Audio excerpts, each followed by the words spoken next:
Bonjour à tous.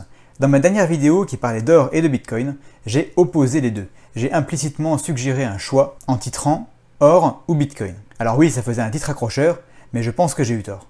Aujourd'hui, je vous explique pourquoi j'ai choisi d'allier métaux précieux et crypto-monnaies au lieu de les opposer, et pourquoi je pense que ces deux classes d'actifs se complètent particulièrement bien. Ça c'est mon avis et que je vais développer dans cette vidéo, mais je suis bien conscient que tout le monde ne le partage pas. C'est pourquoi j'ai pris la décision de créer une nouvelle chaîne YouTube entièrement dédiée aux crypto-monnaies, afin de concentrer ma chaîne principale sur les métaux précieux. Tous les détails à la fin de la vidéo. Pour moi, métaux précieux et crypto-monnaies sont très différents, et donc complémentaires. Aucun des deux n'est parfait, et donc je suis très content d'avoir accès à ces deux classes d'actifs. Je commence par le plus important, je n'oppose pas métaux précieux et crypto-monnaies parce qu'on ne les possède pas pour la même chose, pour la même raison. Dans les deux cas, il s'agit d'une alternative au cash, à l'euro, mais la similitude s'arrête là. On possède des métaux précieux, de l'or en particulier, car c'est une assurance plus qu'un investissement. J'ai de l'or pour me prémunir contre une grave crise monétaire, qui je pense ne pas en est d'ailleurs. Si la valeur de la monnaie s'effondre, les métaux précieux prennent le relais. Mais on ne s'enrichit pas avec l'or et l'argent, on ne crée pas de valeur, on s'appauvrit juste moins vite que les autres. Croyez-moi, j'ai beau posséder de l'or, si un jour je fais x5 ou x10 dessus, je ne serai pas particulièrement content. Ça voudra dire que le monde dans lequel je vis traverse de très grosses turbulences. L'or est un actif antifragile qui se comporte bien en temps de crise. Les cryptos, c'est l'inverse. C'est un investissement dans l'innovation par excellence, mais ce sont des actifs fragiles. J'ai du mal à imaginer de l'argent investi dans des pools de liquidités PancakeSwap si c'est la guerre dans les rues. Maintenant que c'est dit, je vais m'inspirer de commentaires que j'ai pu voir sous mes vidéos ou d'autres vidéos YouTube pour souligner cette complémentarité entre métaux précieux et Bitcoin. Je dirais souvent Bitcoin ou crypto-monnaie à la place de crypto-actifs, qui est le terme le plus précis à mon avis, et je dirais souvent or à la place de métaux précieux, mais je parle bien des crypto-actifs et des métaux précieux dans leur ensemble. Première remarque que j'ai pu lire, la crypto-monnaie ne repose sur rien, donc c'est du vent. Alors oui, c'est un raccourci que j'aime pas beaucoup, mais je peux comprendre que certains puissent penser ça. Effectivement, les crypto-monnaies sont créées à partir de rien. Mais si on va par là, il ne faut pas oublier que l'euro, le dollar, ne repose sur rien non plus, depuis des décennies. Dans les deux cas, seule la confiance fait la valeur de ce qu'on a entre les mains. Les métaux précieux, quant à eux, sont tangibles, c'est vrai, mais ils sont inertes. Si tout le monde passait sa vie à accumuler de l'or, il ne se passerait plus grand chose. Ici encore, j'apprécie particulièrement l'équilibre qui existe entre concret et virtuel, entre l'inertie, qui apporte la stabilité, et l'innovation, qui comporte sa part de risque. Deuxième remarque, en cas de panne électrique mondiale ou de guerre, adieu le Bitcoin. Alors oui, effectivement, les crypto-monnaies ont besoin de courant et d'internet. Ça, c'est incontestable. Est-ce que je dois amasser uniquement de l'or en attendant cette panne ou cette guerre? Probablement pas. À l'opposé, j'ai entendu également l'or peut être confisqué, donc je ne veux pas d'or. C'est vrai, la détention d'or pourrait être rendue illégale, comme ça a déjà été le cas aux États-Unis. Est-ce que pour autant, je vais baser toute ma stratégie sur cette hypothèse hautement improbable et n'acheter que du Bitcoin? Bien sûr que non. Je garde juste ça dans un coin de ma tête et j'agis en conséquence. Si l'or devait être confisqué, je serais pas content, Ce serait même un coup dur, mais je m'en relèverais sans trop de problèmes. D'un côté comme de l'autre, j'aime pas trop l'excuse des situations extrêmes comme ça pour justifier l'immobilisme. La guerre, l'interdiction, la confiscation, j'ai vu un petit peu de tout dans les commentaires. Envisager le pire peut se concevoir si c'est constructif. Sinon, ça sert à rien.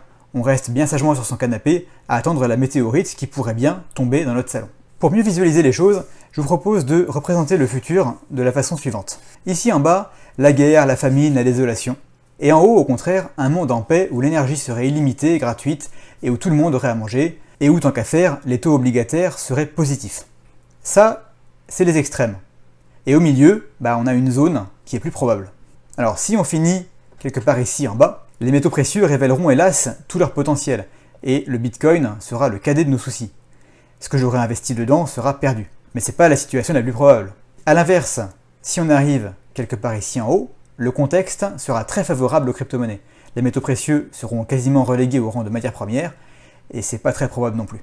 Ce qui a le plus de chances d'arriver, c'est qu'on se promène ici, au milieu. Donc pour moi, la conclusion est simple, j'ai besoin des deux, métaux précieux et crypto-monnaies. On va voir pourquoi un peu plus en détail.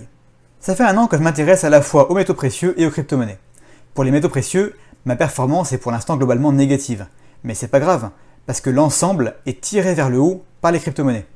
Je m'appuie sur mes métaux précieux pour prendre des risques avec une petite partie de mon patrimoine. Si les choses tournent mal, je pourrais me raccrocher aux métaux précieux, et si tout va bien, je dynamise mon portefeuille global grâce aux performances récentes des cryptoactifs. Bien sûr, cette remarque valable en 2021 demandera à être réévaluée régulièrement.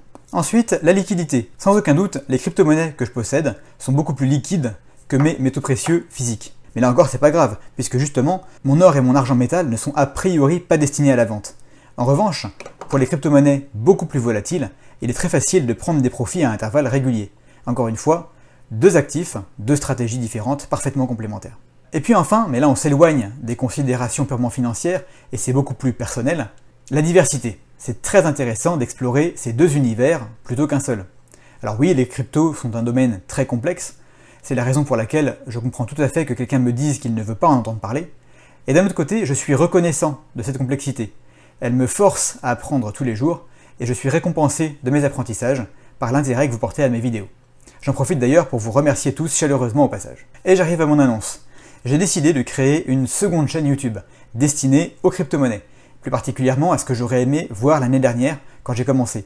Un accompagnement pour ceux qui débutent, des tutoriels, des explications détaillées, qui permettraient à des non-experts de profiter d'une partie du potentiel des crypto-actifs, comme par exemple pouvoir participer à des ICO, même si on n'a pas des années d'expérience. Et bien entendu, l'existence de cette nouvelle chaîne me permettra de me concentrer ici sur l'or et l'argent. Je sais que vous êtes nombreux à être intéressés par les deux sujets, mais ce n'est pas le cas de tout le monde. Et je pense qu'ainsi, chacun aura le choix. Abonné à l'une, ou à l'autre, ou aux deux. Si vous m'avez rejoint pour les crypto-monnaies, mais que vous n'êtes pas passionné par les métaux précieux, alors vous pouvez vous désabonner ici en bas, et venir me rejoindre sur la nouvelle chaîne dont le lien se trouve en description de la vidéo. Si vous m'avez rejoint pour les métaux précieux, mais que les crypto-monnaies vous embêtent, alors restez abonné, mais ne cliquez pas sur ce lien. Et bien entendu, si vous êtes intéressé par les deux, abonnez-vous aux deux chaînes. Le but, c'est vraiment de vous proposer uniquement du contenu qui vous intéresse, et de ne pas vous faire perdre de temps à ignorer des notifications. Je ne fais pas la course au nombre d'abonnés, je fais vraiment ça pour vous. Je préfère perdre 1000 abonnés aujourd'hui et être sûr que ceux qui restent sont là parce que le contenu leur plaît et pas juste pour me faire plaisir, même si c'est très gentil. D'ici une semaine ou deux, je pense avoir des nouveautés à vous annoncer qui vont vous plaire, donc restez bien à l'écoute. On se retrouve très vite dans une prochaine vidéo, et d'ici là, soyez prudents dans vos investissements, mais également curieux.